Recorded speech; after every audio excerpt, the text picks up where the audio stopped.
Started.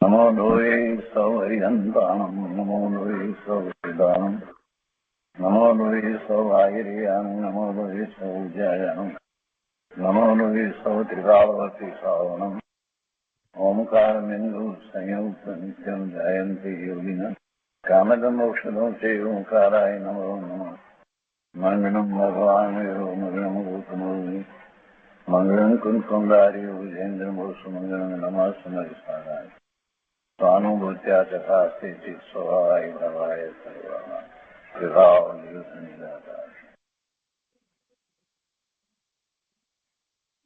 ભગવાન શ્રી ઉમાસ્વામી આચાર્ય વિરચિત મોક્ષ શાસ્ત્ર અર્થાત તત્વાર્થ સૂત્ર અને પૂજ્યપાદ સ્વામી રચિત તત્વાર્થ સૂત્રની સર્વશ્રેષ્ઠ ટીકા સર્વાર્થ સિદ્ધિ અને સાથે બીજી ટીકાઓનું સંકલન એ સહિત આપણે તત્વાર્થ સૂત્રનો સ્વાધ્યાય કરી રહ્યા છીએ. તત્વાર્થ સૂત્રના સ્વાધ્યાયમાં અત્યારે 18મા અને 19મા સૂત્રનો સ્વાધ્યાય આપણે પૂરો કરવા આવ્યા છીએ. બે સૂત્રોને ગયા સ્વાધ્યાયમાં આપણે એક સાથે લઈ અને સમજ્યા છીએ અને 19મા સૂત્રની શેષ વાતો આજે લઈએ છીએ.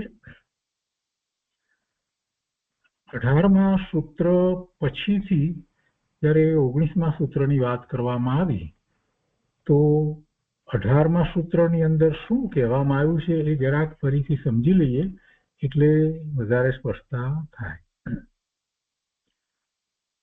એમાં અવગ્રહ જ્ઞાનમાં વિશેષતા એમ કરી અને 18મા સૂત્રની ઉપર એવું શીર્ષક આપ્યું સંકલનની અંદર તો એમાં એમ કહ્યું કે વ્યંજનસ્ય અવગ્રહ એટલે કે અપ્રગટ રૂપ શબ્દ આદિ પદાર્થોનું માત્ર અવગ્રહ જ્ઞાન થાય છે. ઈહા આદિ કે 3 જ્ઞાન થતા નથી. કહેવાનો આશય એ હતો કે જે વ્યંજન અવગ્રહ છે એ વ્યંજન અવગ્રહ જે છે એના એ અવગ્રહના વ્યંજન અવગ્રહ જે છે એ અવ્યક્ત છે, અપ્રગટ છે, એવું અપ્રગટ અવગ્રહ છે, એવું જ્ઞાન છે. અપ્રગટ શબ્દ આદિકનું એવા પદાર્થનું જ્ઞાન છે અને એનો અવગ્રહ એટલો છે, એટલો ઓછો છે કે એમાં પછી આગળ વધીને ઈહા, અવાય અને ધારણા થતા નથી, એટલે આગળ વધી શકાતું નથી. એવો અવગ્રહ અને એને વ્યંજન અવગ્રહ કહેવામાં આવે. અર્થા અવગ્રહ જે કહેવામાં આવે વ્યક્ત પ્રગટ પદાર્થના અવગ્રહને કહેવામાં આવે. એટલે જ્ઞાનમાં કંઈક પ્રગટતા છે, વ્યક્તતા છે, એવો અવગ્રહ જે થયો છે અને એમાં આગળ યા, અવાય અને ધારણા થાય છે. એટલે 18મા સૂત્રની અંદર એ વ્યંજન અવગ્રહની વાત આચાર્ય ભગવાને કરી કે ભાઈ આ વ્યંજન અવગ્રહ આ રીતે છે, એમાં તો કંઈ આગળ વધાતું નથી. અને પછી એ વ્યંજન અવગ્રહ કેવી રીતે છે એની સમજ આપી. પૂજ્યપાદ સ્વામીએ એમ કહ્યું કે આ વ્યંજન અવગ્રહ જે છે એ ચક્ષુ અને મન સિવાય બાકી જે 4 ઇન્દ્રિયો જે છે એના દ્વારા એવો અવગ્રહ થાય છે. અને એ અવગ્રહ થાય છે ત્યારે પણ એ જ્ઞાનની શરૂઆત તો થાય છે, જ્ઞાનની સહેજ શરૂઆત તો થાય છે. કેમ કે નહીતર પ્રશ્ન આવે કે તો પછી એને અવગ્રહ કેવી રીતે કહેશે, એમાં કાંઈ જ નથી તો, એટલે કે ના, જ્ઞાનની શરૂઆત થાય છે. અને પછી ગળાના ઉદાહરણ દ્વારા એ વાતને એમણે સ્પષ્ટ કરી કે એ વારંવાર જેમ કે ઘડો, કોરો ઘડો લીધો છે માટીનો, એની ઉપર પાણીના ટીપા નાખીએ તો આપણને એમાં ભીનાશ નથી લાગતી, પણ વારંવાર ટીપા નાખીએ છીએ તો ખ્યાલ આવે છે કે ભીનાશ છે. એટલે ભીનાશ થવાની શરૂઆત તો પહેરું ટીપું નાખ્યું ત્યારથી જ થઈ ગઈ હતી. એ ઉદાહરણ આપ્યું અને એ દ્રષ્ટાંત દ્વારા સમજાયું કે આવો વ્યંજન અવગ્રહ જે છે એ ચક્ષુ સિવાયની બાકીની ઇન્દ્રિયો દ્વારા જે થાય છે તો ત્યારે પણ જ્ઞાનની શરૂઆત તો થાય છે. પણ આ અવગ્રહ જે છે તે ઓછો અવગ્રહ છે, વ્યંજન અવગ્રહ છે, ને એ શરૂઆતનો જે અવગ્રહ છે એના દ્વારા આગળ આવાય ધારણા થતું નથી. તો પ્રશ્ન પાછો એમ થાય કે તો પછી આ 4 ઇન્દ્રિય દ્વારા થતો જે અવગ્રહ જે છે એ અવગ્રહ એ તો નકામો ગયો, કઈ એનો તો કઈ અર્થ રહ્યો નહીં. તો કે છે કે ના, એમ નથી.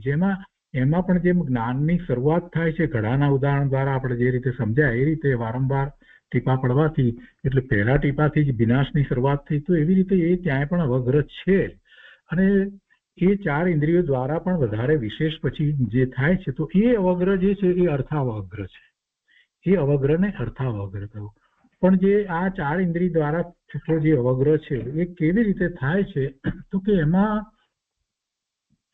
જે પદાર્થ જે છે એને સ્પર્શે છે એ ઇન્દ્રિય. એટલે જે સ્પર્શેન્દ્રિય છે, રસેન્દ્રિય છે, ઘાણેન્દ્રિય છે અને શ્રવણેન્દ્રિય છે, એ 4 ઇન્દ્રિય, ચક્ષુ સિવાયની ઇન્દ્રિયો અને મન એના સિવાય જે 4 ઇન્દ્રિયો જે છે એ જેનું જ્ઞાન કરે છે એને સ્પર્શીને જ્ઞાન કરે છે. એટલે એને એ અવગ્રહને વ્યંજન અવગ્રહ કહેવામાં આવ્યો છે. અને પછી આગળ વધીને એનો અર્થાવગ્રહ પણ થાય છે. પણ એ વ્યંજન અવગ્રહ જે છે એ વ્યંજન અવગ્રહથી આગળ અવાય ધારણા થતું નથી. અર્થાવગ્રહ થાય ત્યાર પછી તેના અવાય ધારણા થાય છે. તો પછી એમાં એમ કહેવામાં આવ્યું કે આ અવગ્રહ જે છે તો એના પછી એક બીજી પણ સાથે વાત લીધી આચાર્ય ભગવાનને જે આ વાત કરી, તો એમાં વીરસેન સ્વામીએ શું વાત કરી છે એની પણ વાત પછીથી લેવામાં આવી. અને એમાં એ વાત લીધી કે આ અવગ્રહ, વ્યંજન અવગ્રહ જે છે એ વીરસેન સ્વામી તો એમ કે છે કે બધા અવગ્રહ એ અર્થાવગ્રહની પહેલા, એટલે જે જ્ઞાન થાય છે જેમાં આગળ વધીને, એવા અર્થાવગ્રહની પહેલા જે છે એને વ્યંજન અવગ્રહ કહેવાય છે એમના મત અનુસાર જે છે. કેમ કે આમાં એક શબ્દ પડ્યો હતો એમાં કે પ્રાપ્તિ અપ્રાપ્તિ એવો શબ્દ મૂકી અને સ્પષ્ટ કર્યું હતું કે જે પદાર્થ જે છે એની સાથે ચક્ષુ અને મન જે છે એ સીધી રીતે જોડાતા નથી. એટલે એવી અપ્રાપ્તિ છે એમાં. અને એ અપ્રાપ્તિ જેની અંદર કહેવામાં આવી, ચક્ષુ અને મનની અંદર કહેવામાં આવી, કે એનાથી તો સીધો જે અવગ્રહ થાય અર્થાવગ્રહ થાય છે. અને બીજી ઇન્દ્રિયો જે છે એને એ અવગ્રહ જે થાય છે તો એ એની સાથે જોડાય છે એટલે અવગ્રહ થાય છે, અને એને એ વ્યંજન અવગ્રહ કહ્યું છે. અને પછીથી વારંવાર થવાથી પછી એમને અર્થાવગ્રહ થાય છે. તો એની એક વાત આમાં લીધી હતી. તો પછી એમાં વીરસેન સ્વામીએ એમ કહ્યું એમના મત અનુસાર કે જે અર્થાવગ્રહ થાય છે એની પહેલાનો અવગ્રહ જે છે એને વ્યંજન અવગ્રહ કહેવાય. એટલે એ વાત પણ એમાં એમણે લીધી. પણ છતાંય એમાં કોઈ ફેર નથી પડતો, કેમ કે અર્થાવગ્રહ અને વ્યંજન અવગ્રહની બંનેની શરૂઆતની અપેક્ષાથી જોઈએ તો બંને મહાપુરુષોએ જે વાત કરી છે એ બરાબર છે. તો એના સંબંધીની આ જે કઈ વાત હતી એને આપણે આ પુનરાવર્તનમાં લીધી છે. અને હવે એમાં વિશેષ અર્થ જે અહીંયા કહેવામાં આવ્યો એ ફરીથી જરાક જોઈએ છીએ કે 18મા અંગની અંદર જે વિશેષ अर्थ થયો कि यहाँ अव्यक्त शब्द आदि को व्यंजन कहा है, किंतु वीरसेन स्वामी इस लक्षण से सहमत नहीं है. उनके मत अनुसार प्राप्त अर्थ का प्रथम ग्रहण व्यंजन कहलाता है. निम्न मत अनुसार प्राप्त अर्थ का प्रथम ग्रहण व्यंजन कहलाता है.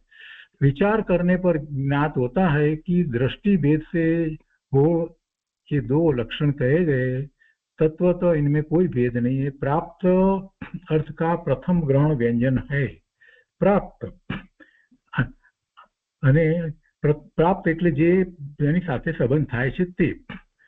तो यह तो पूज्यपाद स्वामी और वीरसेन स्वामी दोनों को इष्ट है, बनने में इन्हें माने छे. केवल पूज्यपाद स्वामी ने स्पर्शन, रसना, घ्राण और श्रोत्र इंद्रियों के द्वारा विषय के प्राप्त होने पर आ 4 इंद्रियों द्वारा विषय जो प्राप्त थाय छे तो एना प्रथम ग्रहण के समय उसकी क्या स्थिति रहती है, एमनी શું સ્થિતિ રહે છે એ સમજાવવા માટે આ વિશેષ વાત કરી છે. એની એટલે વિશેષ સ્પષ્ટીકરણ કરવામાં આવ્યું છે। तो ये रीते જોઈએ तो स्पष्टीकरण के लिए शब्द जात के पहले अव्यक्त विशेषण दिया है, लेकिन विल्सन स्वामी ने ऐसा विशेषण नहीं दिया है। तो अव्यक्त ने आ जे व्यक्तनी बात करी तो व्यक्तनो तो जे अवग्र थाय छे ते अर्थ अवग्र छे ए तो આપણે જાણીએ છીએ અને અવ્યક્તના અવગ્રને વ્યંજન અવગ્ર કહેવામાં આવ્યું। तो એના સંબંધી પછી એમ કહ્યું कि सब इंद्रियों के समान रूप से व्यंजन अवग्र प्राप्त होने पर जिन इंद्रियों के द्वारा यह संभव नहीं है उसका निषेध करने के लिए आगे का सूत्र कहते हैं। એટલે કે જેનાથી વ્યંજન અવગ્ર નથી થતો એ બતાવવા માટે આ 19મું સૂત્ર કહેવામાં આવ્યું। તો વ્યંજન અવગ્ર શેનાથી નથી થતો? તો કે ચક્ષુ અને મનથી વ્યંજન અવગ્ર નથી થતો। કેમ ચક્ષુ અને મનથી વ્યંજન અવગ્ર નથી થતો? કેમ કે એ ઇન્દ્રિયો સાથે ચક્ષુ અને મન જે છે એ પદાર્થ સાથે એ ઇન્દ્રિયોને મન જોડાતા નથી અને એટલા માટે એવો અવગ્રહ નથી થતો। અને ત્યાં એક શબ્દ પ્રયોગ એ રીતે સરસ રીતે કરીને સમજાવવામાં આવ્યું કે ચક્ષુ અને મન એનાથી જ વ્યંજન અવગ્રહ નથી થતો। એટલે સૂત્રમાં તો નકારાત્મક કથન કરવામાં આવ્યું કે ચક્ષુ અને મનથી વ્યંજન અવગ્રહ નથી થતો। એટલે કહેવાનો આશય એ છે કે પેલી 4 ઇન્દ્રિય દ્વારા જ વ્યંજન અવગ્ર થાય છે અને ચક્ષુ અને મનથી તો અર્થાવગ્ર જ થાય છે। ચક્ષુ અને મનથી તો અર્થાવગ્ર જ થાય છે કે જે અવગ્ર આગળ વધીને ઈયા અવાય અને ધારણા રૂપે વધી શકે। એટલે અહીંયા ચક્ષુ અને મનથી વ્યંજન અવગ્ર નથી થતો, પણ વ્યંજન અવગ્ર તો અવ્યક્ત અપ્રગટ એને કોઈ અપેક્ષાએ કહે તો કે અધૂરો એવો અવગ્રહ છે। એ નથી થતો તો શું વાંધો છે? કઈ વાંધો નથી। એના ચક્ષુ અને મનથી જે અવગ્રહ થાય છે અર્થાવગ્રહ થાય છે એ જ ખરેખર તો કાર્યકારી છે। પણ અહીંયા બતાવવું શું હતું કે આગળના સૂત્રમાં એમ કહ્યું ને કે 4 ઇન્દ્રિયોથી જે અવગ્રહ થાય છે વ્યંજન અવગ્રહ છે અને એ શરૂઆત છે એટલા માટે એને અવગ્રહ તરીકે પૂજ્યપાદ સ્વામીએ લીધો। અને અહીંયા પણ ઉમા સાતીજી ભગવાને પણ એ રીતે લીધું છે। એટલે તો 19મું સૂત્ર એમણે આપ્યું કે ભાઈ આ ચક્ષુ અને મનથી વ્યંજન અવગ્રહ નથી થતો એ દર્શાવવામાં આવ્યું। અને એના સંબંધીની આપણે વાત લીધી કે કેમ ને કેવી રીતે નથી થતું એનું સમાધાન પણ લીધું। ચક્ષુ અને મન જે છે એ અપ્રાપ્યકારી છે એ શબ્દ હતો। ફરીથી યાદ કરાવું છું બધાને। અપ્રાપ્યકારી અહીંયા શબ્દ છે 202 બોલની અંદર કે ચક્ષુ અને મનથી વ્યંજન અવગ્રહ નથી થતો। કેમ નથી થતો? તો કેમ કે ચક્ષુ અને મન અપ્રાપ્યકારી છે। અપ્રાપ્યકારી છે। અપ્રાપ્યકારી છે એટલે એનો અર્થ શું થયો? અપ્રાપ્યકારીનો અર્થ થાય છે કે સ્પર્શતા નથી, સ્પર્શ કરતા નથી। કોને સ્પર્શ કરતા નથી? પદાર્થને, વસ્તુને એને સ્પર્શ્યા વિના જ જ્ઞાન કરે છે। કોઈ પણ પદાર્થને આંખ અડતી નથી, મન અડતું નથી અને જ્ઞાન કરે છે એને અપ્રાપ્યકારી કહેવાય। જ્યારે બાકીની 4 ઇન્દ્રિયો હતી એ પ્રાપ્યકારી છે। એમાં વસ્તુને અડે છે, સ્પર્શમાં પણ અડે છે, રસમાં પણ અડે છે, સુગંધ જે છે તેમાં પણ અડે છે, સુગંધ અને અવાજ પણ કાનમાં અડે છે। એટલે એ અપેક્ષા એ પ્રાપ્યકારી છે। તો પ્રાપ્યકારીનો અવગ્રહ જે થાય છે તે વ્યંજન અવગ્રહ છે। આ અપ્રાપ્યકારી છે એટલે એનાથી વ્યંજન અવગ્રહ નથી થતો, વ્યંજન અવગ્રહ નથી થતો એ વાત ત્યાં લેવામાં આવી છે। અને ચક્ષુ ઇન્દ્રિય અપ્રાપ્યકારી છે એ કેવી રીતે ખબર પડે એની જરાક વાત લેવામાં આવી, એ સમજી શકાય યુક્તિ વગેરેથી। હવે એના પછી જે વિશેષ અર્થ કહેવામાં આવ્યો છે એ આપણે અહીંયા લઈએ છીએ। અહીંયાથી આજે આગળનો સ્વાધ્યાય કરીએ છીએ। એટલે આ વાત બરાબર પહેલા ખ્યાલમાં આવી હોય તો જ આ વાત હવે સ્વાધ્યાય જે છે એમાં જે વાત આવે છે એ વધારે ખૂબ સ્પષ્ટ થશે। तो विशेष अर्थ में अहियां कहे छे कि पहले अवग्रह के 2 भेद बतला आए हैं। 2 भेद बतावता आया छे अवग्रहना, अर्थावग्रह अने व्यंजन अवग्रह। इनमें से अर्थावग्रह तो 5 इंद्रियों और मन इन 6 से होता है। 5 इंद्रिय ने मन 6 थी अर्थावग्रह थाय छे। ये अर्थावग्रह जे छे ए ज आपणे माटे कार्यकारी छे। अर्थावग्रह पछी जिया अवाय धारणा सुधी पहोंचाय छे।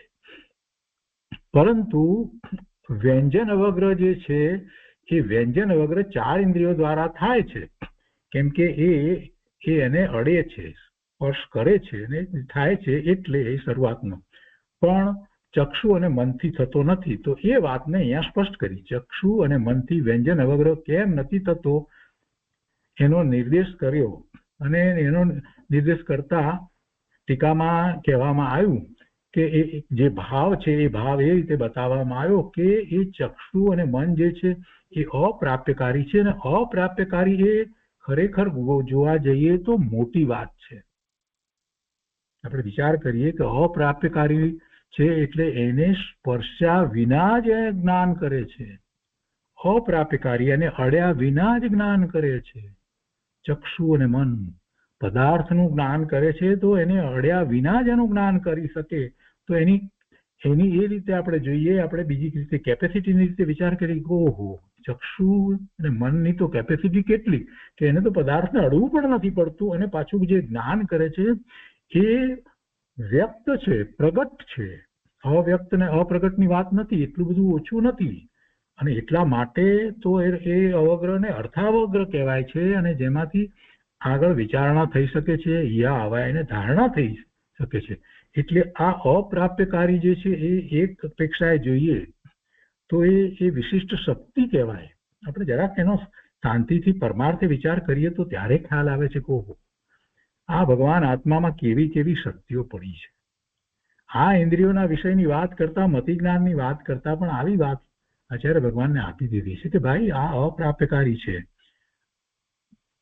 એટલે એ અપ્રાપ્યકારી છે એનો અર્થ જ એ થાય છે કે એને અડવાની જરૂર નથી અને એને જ્ઞાન થાય છે.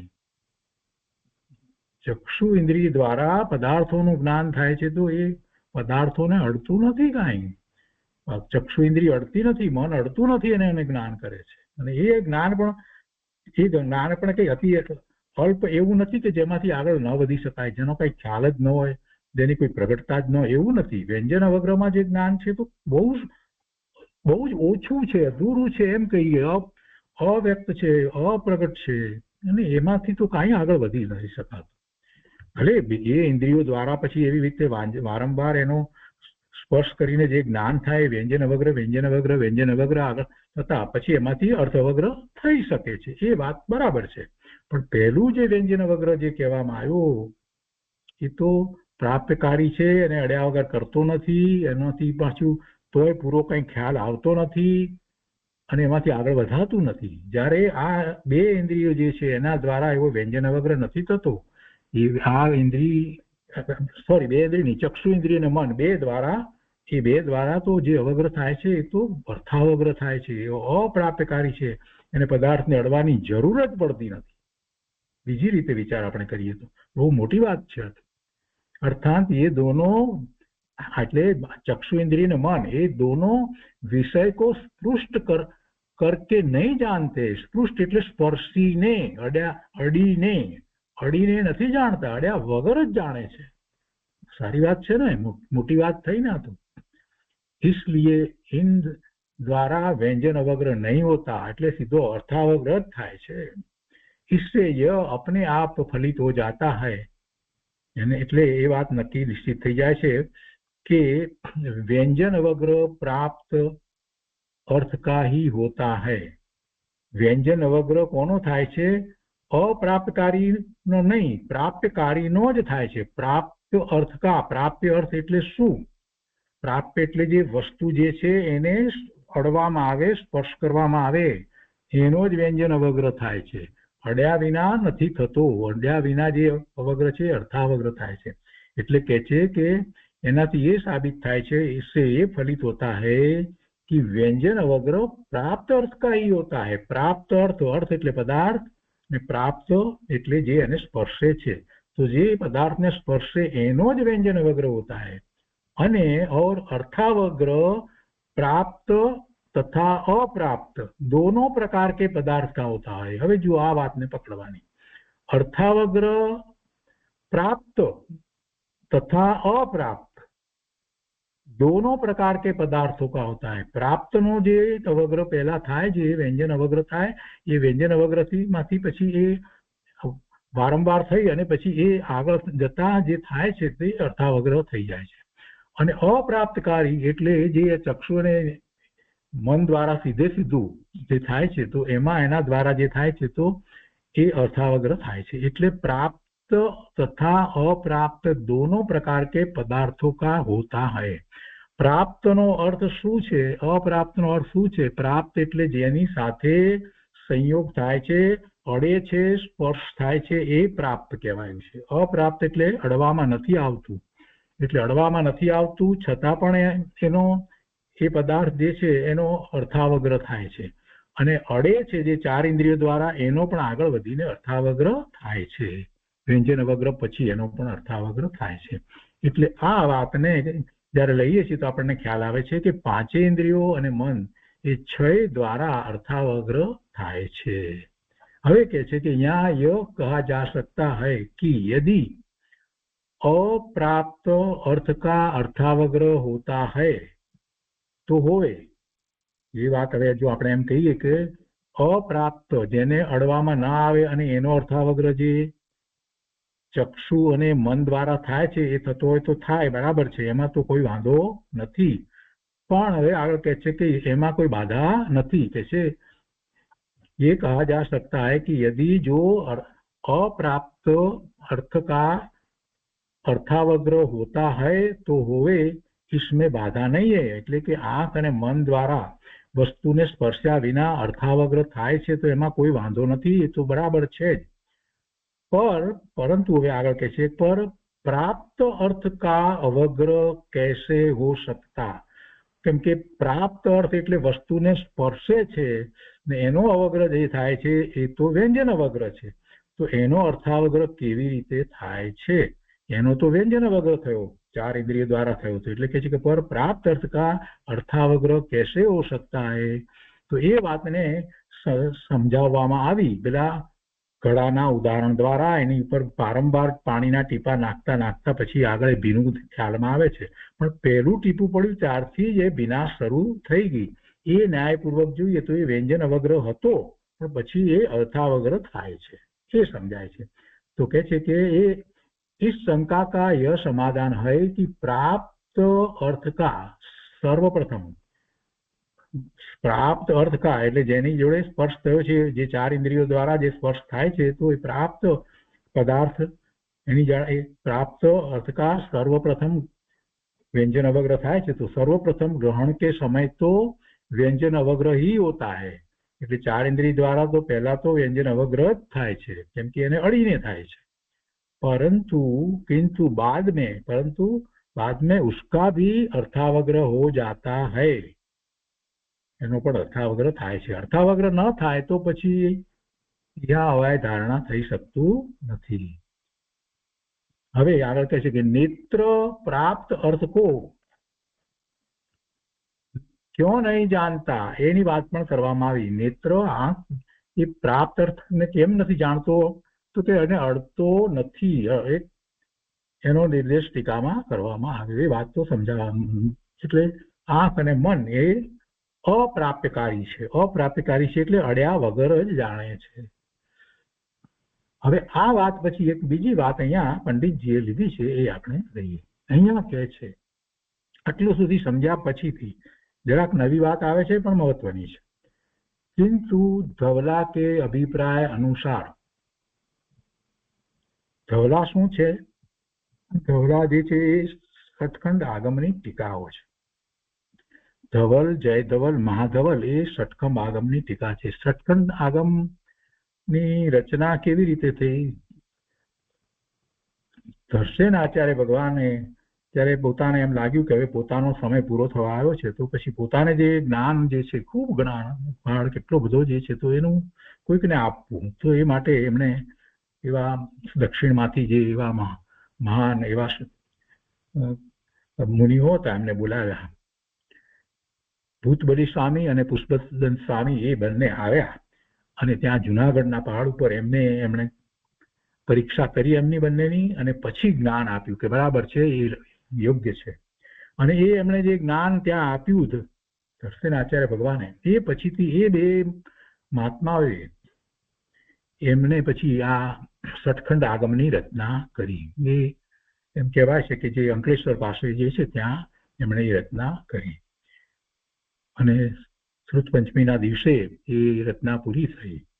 તો એ સચખંડ આગમની ટીકાઓ લખાઈ અને એ ટીકા ધવલ, જયધવલ, મહાધવલ એ ટીકાઓના ઘણા ભાગ છે, બહુ વિસ્તૃત જ્ઞાન છે, કેમ કે એ પ્રથમ શ્રુતસ્કંદ કહેવાય છે.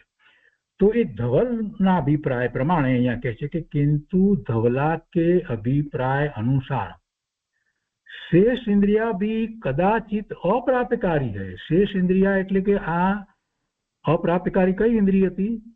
ચક્ષુ ઇન્દ્રિય હતી. તો ચક્ષુ ઇન્દ્રિય સિવાય બાકીની 4 ઇન્દ્રિયો પણ ધવલમાં એક અપેક્ષાએ એને પણ અપ્રાપ્યકારી કહી છે. અપ્રાપ્યકારી કહી છે એટલે એ અડતી નથી, એને પણ અપ્રાપ્યકારી કહી છે. જેમ ચક્ષુ અડતું નથી એવી રીતે એને પણ અપ્રાપ્યકારી કહી છે. ધવલ અનુસાર જે 4 ઇન્દ્રિય બાકી જે છે એને પણ ઇન્દ્રિયા भी कदाचित अप्राप्तकारी છે, એટલે કે કોઈ અપેક્ષાએ એ પણ અપ્રાપ્તकारी है. यह भी सिद्ध होता है, એ પણ સિદ્ધ થાય છે. અપ્રાપ્તकारी છે એ કેવી રીતે સિદ્ધ થાય છે એ સિદ્ધ કરવા માટે ઉદાહરણ દ્વારા સમજાવવામાં આવ્યું છે અને એનું પ્રયોજન આજે એની વાત આપણે કરવી છે. આટલી બધી સૂક્ષ્મતા શા માટે? ઘણાના મનમાં એમ થતું અરે ભાઈ સૂક્ષ્મતા નથી, આપણે ભણ્યા નથી ને એટલે આપણને એમ લાગે છે કે જે પહેલા ધોરણમાં છોકરો હોય ને એને એમ થાય કે આટલી બધી ચોપડી શું કરવા વાંચવાની, એને તો બિચારાને એમ જ થાય ને. કોલેજના વિદ્યાર્થી એનો મોટો ભાઈ કોલેજમાં ભણતો હોય અને એના પુસ્તકોનો આમ ઢગલો એ જુએ અને પેલો નાનો બાળક જે છે સૌ આ ઘરમાં એ પહેલા ધોરણમાં કે બીજા ધોરણમાં હતો કે આટલી બધી ભાઈ શું કરવા તમે આટલી ચોપડીઓ વાંચો છો? હું તો આ 2 ચોપડી વાંચું છું, તો બધું બરાબર જ છે ને. એ એની દ્રષ્ટિથી જુએ છે. એટલે આપણે એ રીતે વિચાર કરીએ કે આ 12 અંગ અને 14 પૂર્વનું આટલું બધું જ્ઞાન, અગાધ જ્ઞાન જે છે અને એમાં આ તત્વાર્થ સૂત્રનું જ્ઞાન કઈ બહુ મોટી વાત આપણે કરી રહ્યા છીએ એમ ન સમજશો પ્રભુ. બહુ ઓછું જ્ઞાન છે, બહુ જ ઓછું જ્ઞાન છે.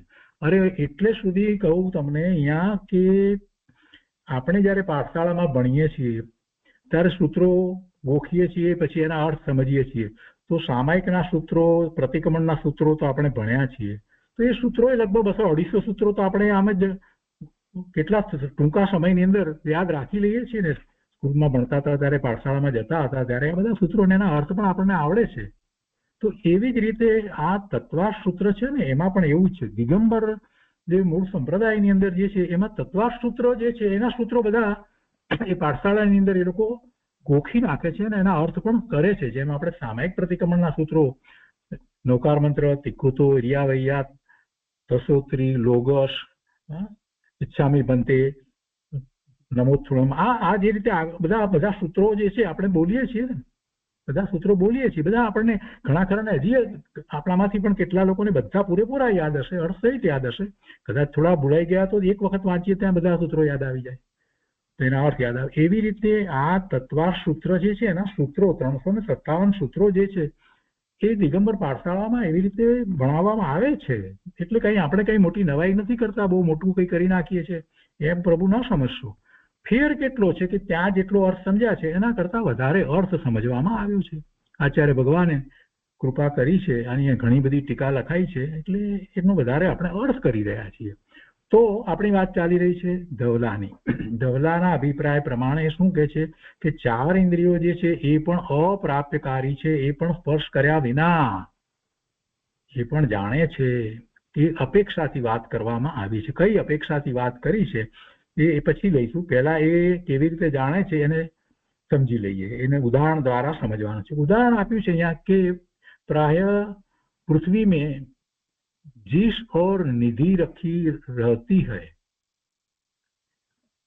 उस और वनस्पति के मूल का विकास देखा जाता है.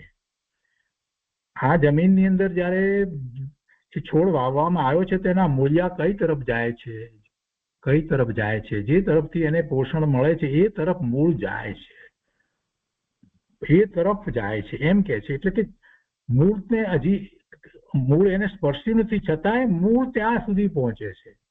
વનસ્પતિમાં જીવ છે ને, તો એને કઈ તરફ જાય છે, એ એના મૂળ જે છે તે વનસ્પતિ કે મૂળ કઈ તરફ જાય છે, તો કે જે તરફ નિધિ રખી, એટલે કે જ્યાં પોષણ છે તે તરફ જાય છે. પૃથ્વી में जिस और निधि रखी रहती है उस और वनस्पति के मूल का विकास देखा जाता है। यह तभी बन सकता है, આ ક્યારે બની શકે આવું? કેમ કે મૂળને કેવી રીતે ખબર પડે?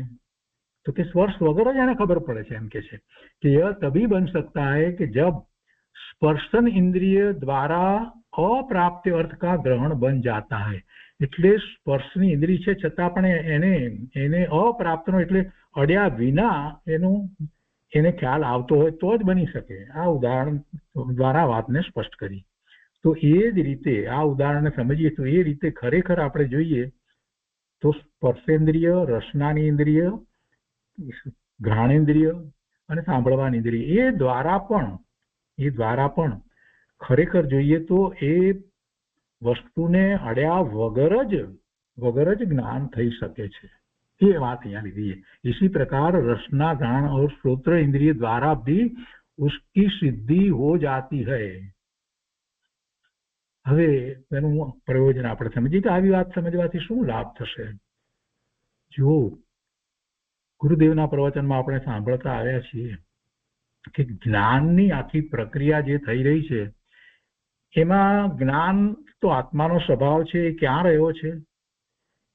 રહ્યો છે? પોતાને વિશે રહ્યો છે અને એ જ્ઞાનનું સતત પરિણમન થાય છે અને એ જ્ઞાનની દરેક સમયની પર્યાયની અંદર એ જ્ઞેયોને જાણે છે અને એ બધા જ્ઞેયોને જાણે છે। એમાં એને કોઈ જ્ઞેય સામે હોય તો જાણે એમ નિમિત્તની અપેક્ષા નથી, પરંતુ છદ્મ દશાની અંદર સામાન્ય રીતે એવું હોય છે કે જેનું જ્ઞાન થાય એ નિમિત્ત સામે હોય છે છદ્મસ્ત માટે, પણ છતાંય જ્ઞાન જે થાય છે એ કંઈ સામે પદાર્થ રહ્યો છે માટે થાય છે એમ નથી, કેમ કે જ્ઞાન સ્વભાવ તો જે છે તે જ રહે છે। અને સર્વજ્ઞ પરમાત્માને જ્યારે જ્ઞાન થાય છે તો એ વાત આપણને બરાબર પકડાય છે કે સામે જ્ઞેયો તો નથી, વસ્તુ પદાર્થો નથી, પદાર્થો વસ્તુઓ જે છે એની જુદી જુદી અવસ્થાઓ પણ નથી, છતાંય દરેક પદાર્થની ત્રણેય કાળની બધી અવસ્થાને સર્વજ્ઞ પરમાત્મા જાણે છે ને। તો એનો અર્થ શું થયો કે સામે જ્ઞેયો તો છે જ નહીં, છતાં પૂર્ણપણે જાણે છે। એટલે જ્ઞાન સ્વભાવ જે છે એને ખરેખર જ્ઞાન કરવા માટે સામે પદાર્થની આવશ્યકતા નથી, કેમ કે જ્ઞાન સ્વભાવ સર્વજ્ઞ પરમાત્માને કઈ નવો આવ્યો છે, બહારથી આવ્યો છે ના। એ જ્ઞાન સ્વભાવ તો એમનો હતો, એ ઉઘડ્યો છે, એમનો પૂર્ણ ઉઘાડ થયો છે, એટલે આપણે એને કેવળ જ્ઞાન કહીએ છીએ, સર્વજ્ઞતા કહીએ છીએ। આપણો ઉઘાડ અધૂરો છે, એ ઉઘાડ પૂરો થશે ત્યારે કેવળ જ્ઞાન કહેવાશે, પણ એ ઉઘાડની અપેક્ષાથી વાત થઈ। પણ મૂળ વસ્તુ જ્ઞાન કેવી રીતે કામ કરી રહ્યું છે? જ્ઞાન તો પોતે સ્વયં પરિણમી રહ્યું છે, એટલે એને એ દરેક સમયની જ્ઞાનની જે પર્યાય થાય છે એમાં સામે પેલું જ્ઞેય છે માટે થાય છે એવી આપણી જે માન્યતા જે છે એ ખરેખર ભૂલ ભરેલી છે।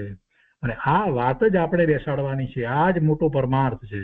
આ વાત આપણને બેસી જાય તો આપણને ખ્યાલ આવે કે મારા દરેક સમયે જ્ઞાનની જે પર્યાય થઈ રહી છે એમાં સામે જ્ઞેયની ખરેખર આવશ્યકતા નથી, એ કઈ મારે જ્ઞાનની પર્યાય કરતું નથી, એ મારા જ્ઞાનના પરિણમનને કરાવતું નથી। મને જ્ઞાન થાય છે, મારા જ્ઞાનની પર્યાય સતત થઈ રહી છે। કોણ કરે? હું ભગવાન આત્મા મારા જ્ઞાનની પર્યાય જે થઈ રહી છે તે થઈ રહી છે। એટલે કોઈ મારા પરિણામોને બદલતું નથી, મારા જ્ઞાન કરવાના સતત પરિણામ જે થઈ રહ્યા છે એને બાહ્યમાંથી કોઈ બદલી શકતું જ નથી। આવું જ્ઞાન, એવો જ્ઞાન સ્વભાવી હું ભગવાન આત્મા છું, એવો પોતાના જ્ઞાન સ્વભાવનો નિર્ણય થઈ જાય છે કે જે સ્વ પર પ્રકાશક છે। સ્વપ્રકાશકપણું પહેલું છે, મુખ્ય છે, અને આવું પરનું જ્ઞાન થવું એ બીજી વાત છે। એ એનું સામર્થ્ય બતાવવા માટે પર પ્રકાશકપણું કહેવાયું છે। વાસ્તવમાં ભગવાન આત્મા સ્વ પ્રકાશક છે, પર પ્રકાશકપણું તો વ્યવહારથી કહેવાય, કેમ કે જ્ઞેય માત્ર એમાં ઝળકે છે, જ્યારે સ્વપ્રકાશકપણું છે જ્ઞાનનું એ જ મુખ્ય વસ્તુ છે।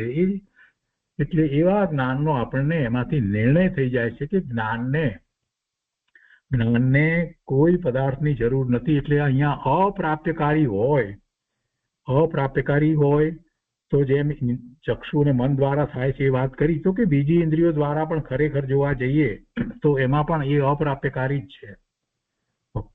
અભિપ્રાય એ રીતે આપ્યો છે ધવલની અંદર કે ધવલના અભિપ્રાય અનુસાર બીજી ઇન્દ્રિયો પણ કદાચિત અપ્રાપ્યકારી છે, એ પણ કાંઈ ખરેખર કાંઈ સ્પષ્ટતી નથી. કેમ કે ઇન્દ્રિયનો વિચાર કરીએ તો પૂજ્ય ગુરુદેવે જે ઇન્દ્રિય જે કહ્યું છે, કોને કહ્યું છે? ઇન્દ્રિયનો વિષય, જળ ઇન્દ્રિય અને ભાવ ઇન્દ્રિય. તેમાં મુખ્યતા શેની છે?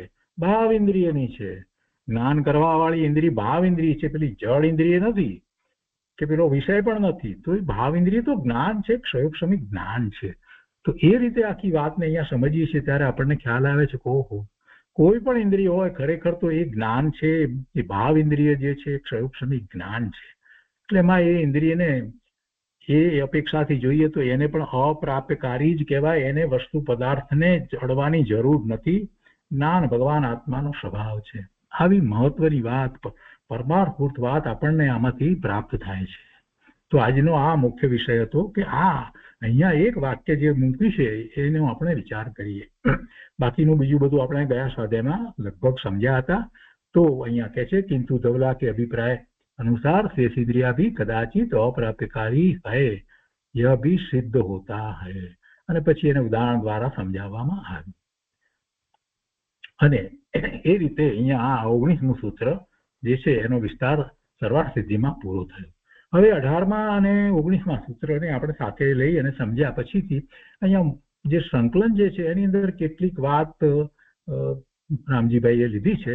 આપણે 18મા સૂત્રની અંદર વ્યંજન વગ્ર, અર્થાવગ્ર અને વ્યંજન વગ્રના દર્શનાંત વગેરે, અવ્યક્તનો અર્થ, વ્યક્તનો અર્થ આ પણ આપણે સમજ્યા. અને હવે એ પછીનું જે કેટલીક વાત છે જે સરળ છે, સહેલી છે, એને આજે આપણે લઈ અને આ પૂરું કરીએ છીએ. વાસ્તવમાં તો 19મા સૂત્ર પછીથી આ બધી વાત લઈ શકાય એવી રીતે છે, પણ અમને 18મા સૂત્ર પછી લીધું છે અને 19મા સૂત્રનો વિસ્તાર નથી કર્યો. તો વાંચનમાં લઈએ છીએ કેટલુંક આપણને ખ્યાલ છે.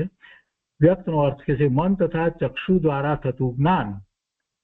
મન તથા ચક્ષુ દ્વારા થતું જ્ઞાન વિષય સાથે ભીડાઈને સ્પર્શાઈને થતું નથી, પણ દૂર રહેવાથી જ થાય છે. તેથી મન અને ચક્ષુ દ્વારા જે જ્ઞાન થાય તે જ્ઞાન વ્યક્ત કહેવાય છે, પ્રગટ કહેવાય છે. અને એનાથી આગળ થાય છે તે અર્થાવગ્રત થાય છે. એટલે કે છે તે ચક્ષુ તથા મન દ્વારા થતું જ્ઞાન અવ્યક્ત હોતું જ નથી, અવ્યક્ત હોતું જ નથી. તેથી તે દ્વારા અર્થાવગ્રત થાય છે. વ્યક્ત અને અવ્યક્ત જ્ઞાન.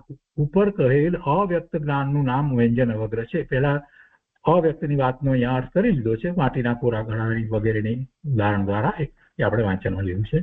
હવે કહે છે કે અવ્યક્તનું નામ વ્યંજન અવગ્ર છે. જ્યારથી વિષયની વ્યક્તતા ભાસવા લાગે છે ત્યારથી તે જ્ઞાનને વ્યક્ત જ્ઞાન કહે છે અને તેનું નામ અર્થાવગ્ર છે. આ અર્થાવગ્ર, અર્થ સહિત અવગ્ર બધી ઇન્દ્રિયો તથા મન દ્વારા થાય છે.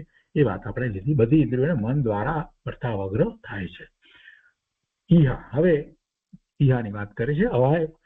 અવગ્ર પછી ઈહાની અહીંયા વાત કરે છે કે તે અર્થાવગ્ર પછી ઈહા થાય છે.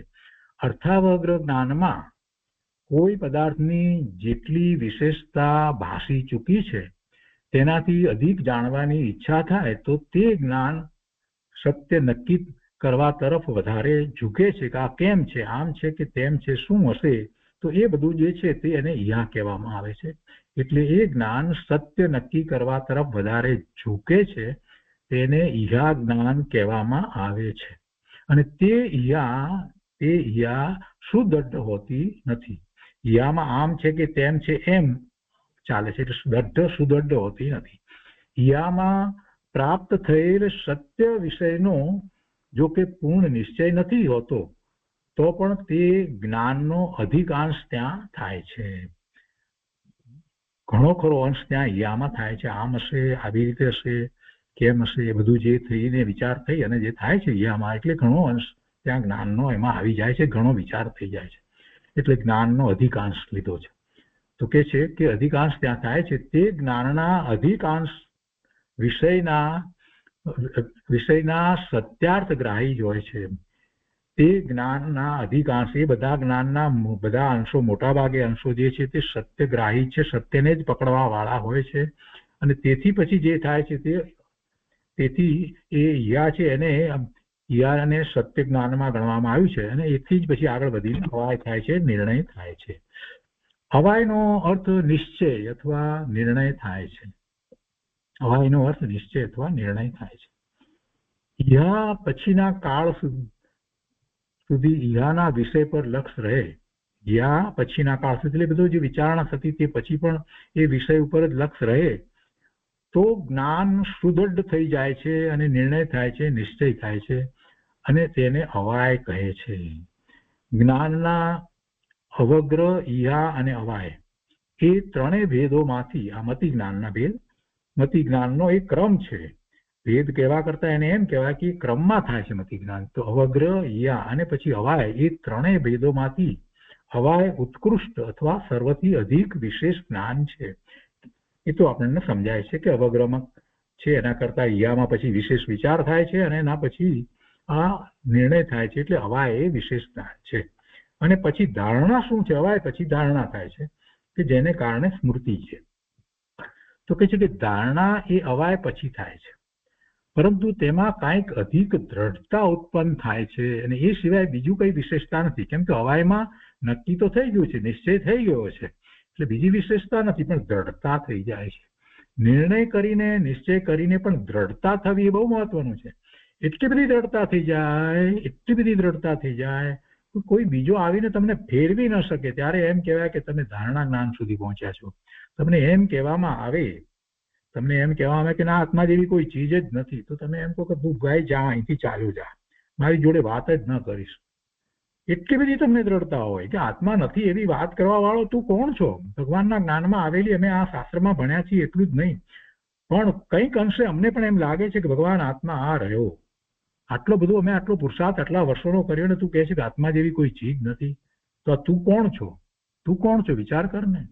આ જ્ઞાન કરી રહ્યો છે તે કોણ છે? તું જાણનારને નો સ્વીકાર નથી કરતો, જ્ઞાન કરનારનો સ્વીકાર નથી કરતો એવો તું કોણ છે? તું અહીંથી જા, તું જા.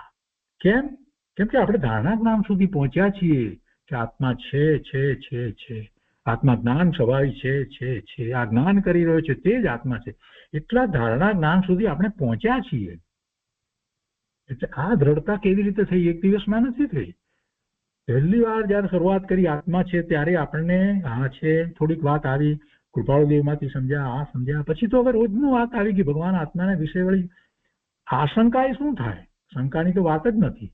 આટલા શાસ્ત્રોના અભ્યાસ કર્યા છે અને પોતે જાતે એ બધા પ્રયોગમાં પોતે ઉતર્યો છે અને નિર્ણય જાતે કર્યો છે. તર્ક દ્વારા, શાસ્ત્ર દ્વારા, અનુમાન દ્વારા બધી રીતે ખ્યાલ આવે છે કે આ રહ્યો આત્મા, ભગવાન આત્મા આ રહ્યો. અનેક રીતે હવે આપણે બીજાને પણ નક્કી કરાવી શકીએ કે આત્મા છે. તો આ જે દશા થઈ છે તો એ ધારણા જ્ઞાન છે. હવે કોઈ આપણને ન ફેરવી શકે. આવું ધારણા જ્ઞાન થવું જરૂરી છે. હવે એ ધારણા જ્ઞાનમાં આપણે વધારે ધારણા તો એ રીતે કરવાની છે કે આ ભગવાન આત્મા સિવાય બીજે ક્યાંય સુખ નથી. ધારણા જ્ઞાનમાં એ આગળ વધવાનું છે. સુખ બીજે નથી. બહારમાં સુખ નથી. અંતરમાં સુખ છે. એ હજી ધારણા જ્ઞાનમાં એટલું નથી થયું. અને એ જયારે થઈ જાય છે અને બહારમાં જે કંઈ થઈ રહ્યું છે, બહારમાં જયારે ઉપયોગ રહે છે ત્યાં કોઈ રીતે શાંતિ નથી, સુખ નથી અને ધર્મ પણ નથી. શાંતિ નથી, સુખ નથી ને ધર્મ પણ નથી. બહારમાં ઉપયોગ હોય ત્યારે એ નથી. આ વાતને હવે ધારણા જ્ઞાનમાં લઈ જવાની છે. જાણીએ છીએ, નિશ્ચય છે, અવાય છે, પણ ધારણામાં એ લઈ જવાનું છે. તો અહીંયા તો વાત એ ચાલી રહી હતી કે ધારણા શું છે? તો કે ધારણા એ અવાય પછી થાય છે પરંતુ તેમાં કાંઈ અધિક દ્રઢતા ઉત્પન્ન થાય છે એ સિવાય બીજી વિશેષતા નથી. ધારણાની સુદૃઢતાને કારણે શું થાય કે ધારણાની સુદૃઢતાને કારણે એક એવો સંસ્કાર ઉત્પન્ન થાય છે કે જે થઈ જવાથી, એવો સંસ્કાર થઈ જવાથી પૂર્વના અનુભવનું સ્મરણ થઈ શકે છે. એવો સંસ્કાર થઈ જવાથી આપણને એ સ્મૃતિમાં રહી જાય છે અને એનું સ્મરણ પણ પછી થઈ શકે છે. ધારણા જ્ઞાનને કારણે આ થઈ જાય છે. એટલે હવે સંસ્કારની વાત આવી, સ્મૃતિની વાત આવી, સ્મરણની વાત આવી, સ્મૃતિ ને સ્મરણ વગેરેની વાત આવી.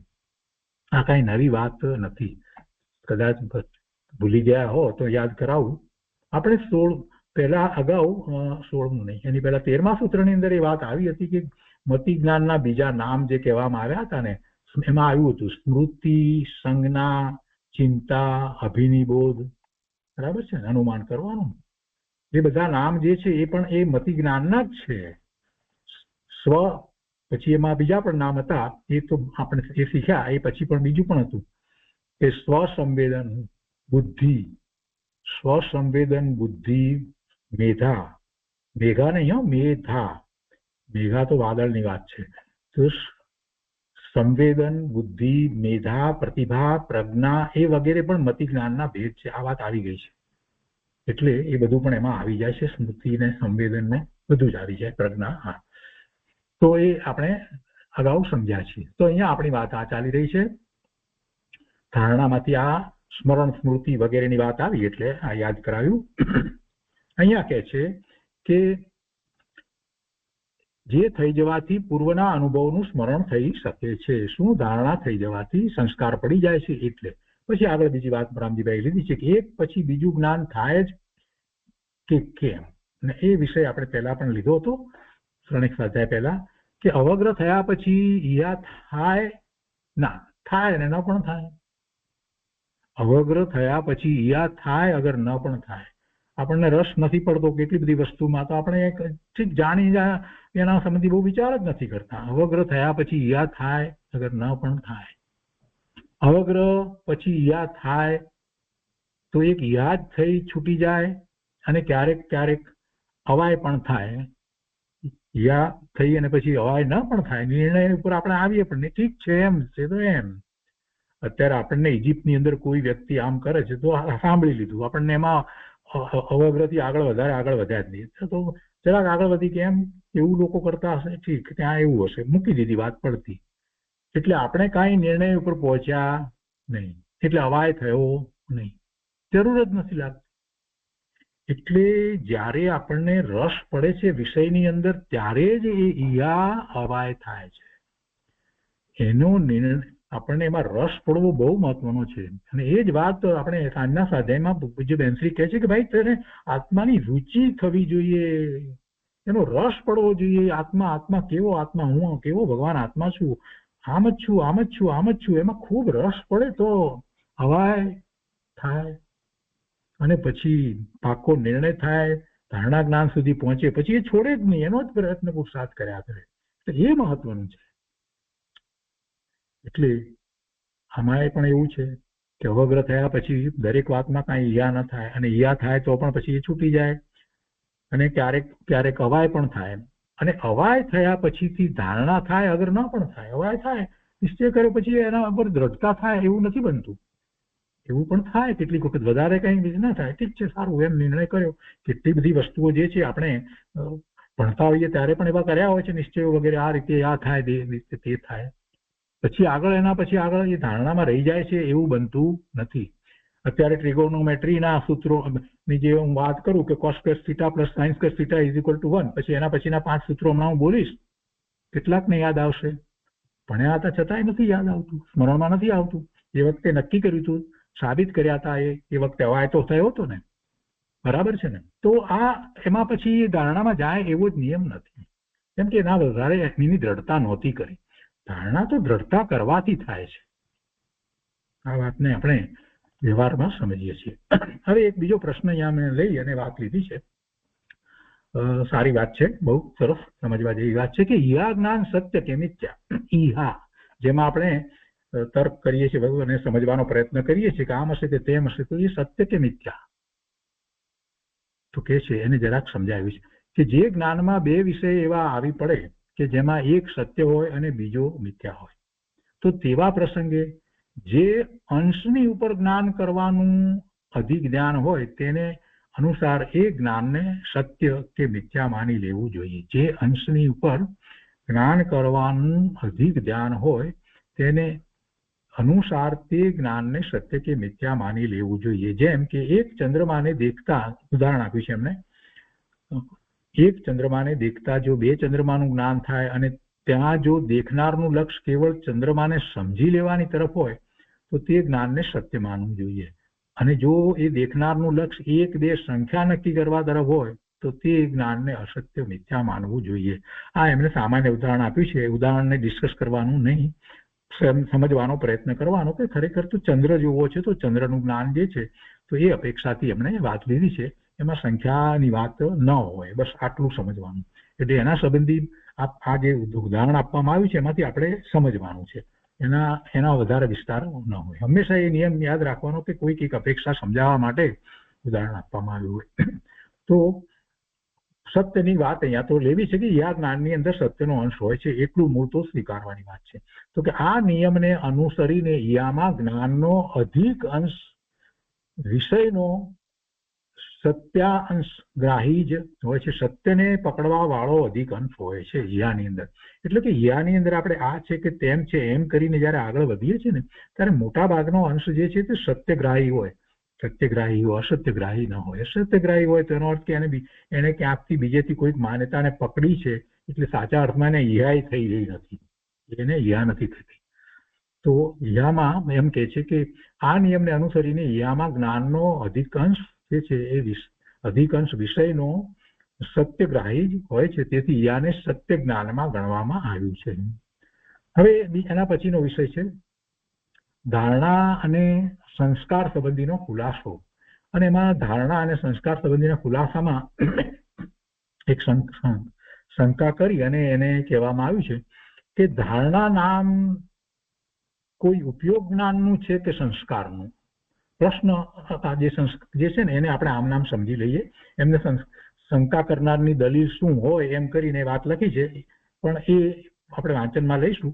એમાંથી કેટલીક વાતને કદાચ ન સમજાય તો પણ આમ નામ જ આપણને તો શંકા કરનાર શું પૂછવા માંગે છે એ સમજાય એવું જ છે કે ધારણા નામ કોઈ ઉપયોગ જ્ઞાનનું છે કે સંસ્કારનું. ધારણા એ ઉપયોગ જ્ઞાનનું નામ છે કે સંસ્કારનું. તો ધારણામાં જે વાત આવી ગઈ છે એ તરફ ઉપયોગ પણ હોય, ઉપયોગ વખતે પણ હોય, અને સંસ્કાર રૂપે સંસ્કાર પડ્યા છે તો એનું ફરી પાછો એનો ઉપયોગ પણ હોય. એટલે ધારણા નામ જે છે એ કોઈ ઉપયોગ જ્ઞાનનું છે કે સંસ્કારનું. આ પ્રશ્ન જે છે એનું સમાધાન જે આપવામાં આવ્યું છે એને સીધું આપણે વાંચીએ છીએ કે ધારણા ઉપયોગરૂપ જ્ઞાનનું નામ પણ છે. ઉપયોગરૂપ, ઉપયોગ શું છે તો આપણે જાણીએ છીએ જે લક્ષ જાય છે જે તરફ એને આપણે ઉપયોગ કહીએ છીએ, જે તરફ લક્ષ જાય એને ઉપયોગ કહીએ છીએ. એટલે ધારણા ઉપયોગરૂપ જ્ઞાનનું નામ પણ છે અને સંસ્કારનું પણ નામ છે. અને ધારણાને પ્રત્યક્ષ જ્ઞાનમાં ગણી છે અને ધારણાની ઉત્પત્તિ પણ હવાઈની પછી જ થાય છે અને તેનું સ્વરૂપ પણ હવાઈની અપેક્ષાએ અધિક દ્રઢરૂપ છે. તેથી તેને ઉપયોગરૂપ જ્ઞાનમાં ગર્ભિત કરવું જોઈએ. એ ઉપયોગરૂપ નથી એમ ન મનાય, કેમ કે એ ઉપયોગરૂપ ધારણા જે છે એ ઉપયોગરૂપ હોય, નિર્ણય થયો પછી એ સતત રહે એ અપેક્ષાથી આખી વાતને લેવામાં આવી છે. અને સંસ્કારનું પણ નામ છે, સંસ્કાર પડ્યા છે તો એ જ વાત આગળ ચાલે છે. એટલે એમાં ઉપયોગ, ધારણા ઉપયોગરૂપ જ્ઞાનનું નામ પણ છે અને સંસ્કારનું પણ નામ છે. સંસ્કાર જે છે એ ધારણાને કારણે તો પડ્યા છે, એટલે ધારણાને બંનેમાં લેવામાં આવે. ઉપયોગરૂપ પણ છે અને સંસ્કાર રૂપ પણ છે. ધારણા ઉપયોગરૂપ પણ છે અને સંસ્કાર રૂપ છે, એ વાતને ત્યાં લેવામાં આવી. અહીંયા તો શંકા કરનારની દલીલ શું છે, શા માટે એને શંકા કરી, એને કઈક દલીલ કરી, એને ધારણા એ ઉપયોગરૂપ જ હોય. ધારણા નામ કોઈ ઉપયોગ જ્ઞાનનું છે કે અથવા તો ધારણા એ સંસ્કાર જ છે, તો એને કાંઈક એવી જે દલીલ કરી છે તો સંસ્કાર એવી દલીલ એને મનમાં જે ચાલી રહી છે એને અહીંયા લઈ અને પછી છેવટે સમાધાન આપ્યું. એ મહત્વનું છે કે ધારણા ઉપયોગરૂપ જ્ઞાનનું નામ પણ છે અને સંસ્કારનું નામ પણ ધારણા છે. કેમ કે સંસ્કાર જે છે એ ધારણાને કારણે પડે છે, એટલે ધારણાને પ્રત્યક્ષ જ્ઞાનમાં પણ ગણી છે. આ મહત્વનું છે. અને અહીંયા જે આગળ જે વાત કરી છે પહેલા લઈએ. અહીંયા ધારણા, તે ધારણા સ્મરણને ઉત્પન્ન કરે છે, બરાબર ને? સ્મરણથી ધારણા થયું છે ત્યારે સ્મરણમાં આવે છે ને, એટલે તે ધારણા સ્મરણને ઉત્પન્ન કરે છે અને કાર્યના પૂર્વ ક્ષણમાં કારણ રહેવું જ જોઈએ, માટે તેને સંસ્કાર રૂપ પણ કહી શકાય છે. કાર્ય જ્યારે થાય એની પહેલા એનું કારણ એના આગળના સમયમાં હોય એ અપેક્ષાથી જોવામાં આવે તો એને કારણ રહેવું જ જોઈએ, માટે તેને સંસ્કાર રૂપ કહી શકાય છે. અને તાત્પર્ય એ છે કે જે સ્મરણના સમય સુધી રહે છે તેને કોઈ જગ્યાએ ધારણાથી જુદું ગણાવ્યું છે અને કોઈ જગ્યાએ ધારણાના નામથી કહ્યું છે. ધારણા તથા તે સંસ્કારમાં કારણ કાર્ય સંબંધ છે. તેથી જ્યાં ભેદ વિવક્ષા મુખ્ય હોય ત્યાં જુદા ગણવામાં આવે છે અને જ્યાં અભેદ વિવક્ષા મુખ્ય હોય ત્યાં જુદા નહીં ગણતા કેવળ ધારણાને જ સ્મરણનું કારણ કહ્યું છે. અભેદ વિવક્ષાની અંદર તો ધારણાને સ્મરણનું કારણ કહ્યું છે. સ્મરણ શા માટે થાય છે તો કે ધારણા થઈ છે માટે. બસ સહેલી ને સરળ વાત તો આ જ છે. પણ ભેદ વિવક્ષામાં એને જુદા ગણવામાં આવ્યા છે. સ્મરણનું કારણ ધારણા છે એટલી વાતને અહીંયા પકડવાની. અને અહીંયા પછી જે વાત લેવામાં આવી છે કે એ રીતે અવગ્ર, યા, અવાય અને ધારણા એ 4 મતિ જ્ઞાનના ભેદો છે. તેનું સ્વરૂપ ઉત્તરોત્તર તરતમ વધારે શુદ્ધ હોય છે. એ તો આપણે સમજીએ છીએ. અવગ્ર કરતા યા કરતા અવાય, અવાય કરતા ધારણા એ વધારે ને વધારે ઉત્તરોત્તમ તરતમ વધારે શુદ્ધ હોય છે. અને તેને પૂર્વ જ્ઞાનનું કાર્ય સમજવું જોઈએ. એટલે આગળ જે ધારણા, આગળ જે અવાગ્ર થયો છે એ ઈહાનું કારણ છે, અને જે અવાય થાય છે તો અવાય પહેલા ઈહા થઈ છે એ એનું કારણ છે, અને ધારણા થાય છે તો અવાય જે થયું છે એ એનું કારણ છે. એટલે આગળનો વિષય જે છે એનું કારણ છે. જ્યારે આવું કાર્ય થાય છે તો એ વાત લીધી છે, અને તેને પૂર્વ જ્ઞાનનું કાર્ય સમજવું જોઈએ. એક વિષયની ઉત્તરોત્તર વિશેષતા તેના દ્વારા જાણવામાં આવે છે. તેથી તે ચારેય જ્ઞાનોને એક જ જ્ઞાનના વિશેષ પ્રકાર પણ કહી શકાય છે. એ મતિ જ્ઞાનના બધો પ્રકાર છે, એટલે મતિ જ્ઞાનનો આખો ક્રમ છે. એમાં મતિ, શ્રુતિ આદિની માફક તેમાં અહીંયા એક વાત લીધી છે કે કાળનો અસંબંધ નથી, અને એવી જ રીતે બુદ્ધિ, મેધા આદિની માફક વિષયનો અસંબંધ તેમાં નથી. વિષયનો અસંબંધ કે કાળનો અસંબંધ એમાં નથી. અને આ વિશે થોડીક વાત આપણે આવતા સ્વાધ્યાયમાં લઈશું. અને 19નું જે સૂત્ર જે છે એ આપણે અહીંયા કરી લીધું છે, પણ તે જ વાંચનમાં લઈશું.